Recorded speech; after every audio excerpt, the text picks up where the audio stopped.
Hello and good morning, dear. We are back again with our another session of science, and I'm starting our today's class with a little bit quote for you. It's we know what we are, but we not know what we may be. Try to understand the meaning of it, that you all are familiar, that where you stand, what's the your knowledge level, what's your workout level, what's your energy level. You all are familiar with yourself, but we not know what we may be. Means we not are familiar with our future. There may be anything. If we try hard today, then we will be more strong tomorrow. If we will give less effort today, then it affects our tomorrow's performance. So be strong, believe. Now starting our today's class, we in last class we have studied the physical properties of metals and non-metals, and today we are going to start chemical properties of metals and non-metals, starting from the first property, the reaction with oxygen. That most metals react with oxygen to form metallic oxides. On the other hand, non-metals react with oxygen to form non-metallic oxides. Means reaction with oxygen is the resultant is we are getting oxides. The starting from first one, copper. As copper is kept in open for some days, a green colored coating takes place due to the reaction between with oxygen. Means a copper utensil reacts with the oxygen present in the atmosphere, and a green color layer deposited on it. What's the green color? Green color is a mixture of carbon di sorry copper hydroxide and copper carbonate. As copper is denoted by the symbol Cu, water is H2O, carbon dioxide CO2, O2 is represent to oxygen.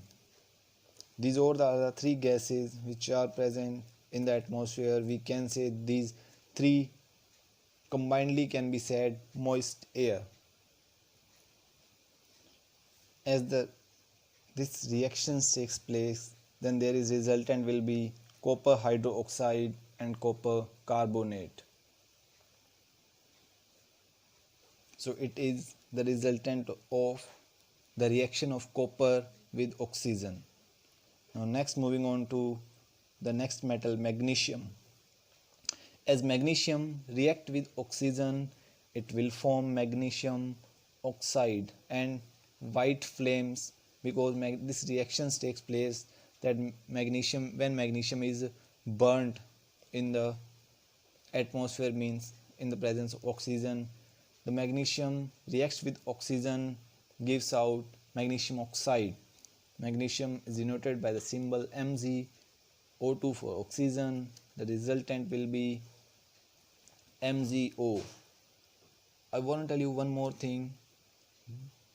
These two are the reactants, means which react are called reactants, and on the right side of arrow the resultant obtained is called the product. These are reactants and these are products.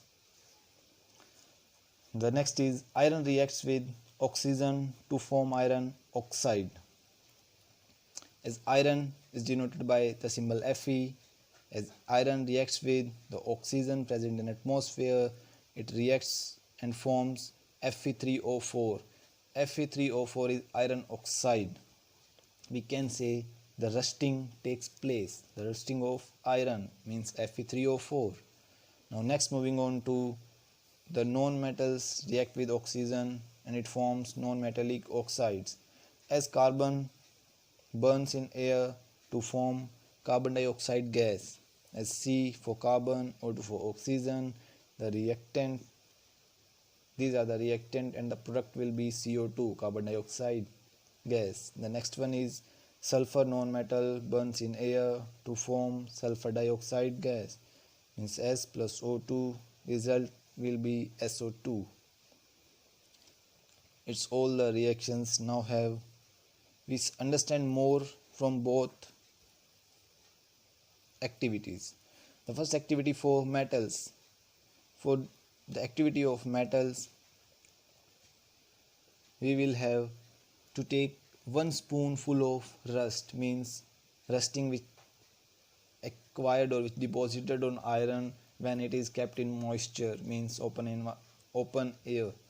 So 1 spoonful of rust and water, and mix the solution by dissolving rust in water, and to test the solution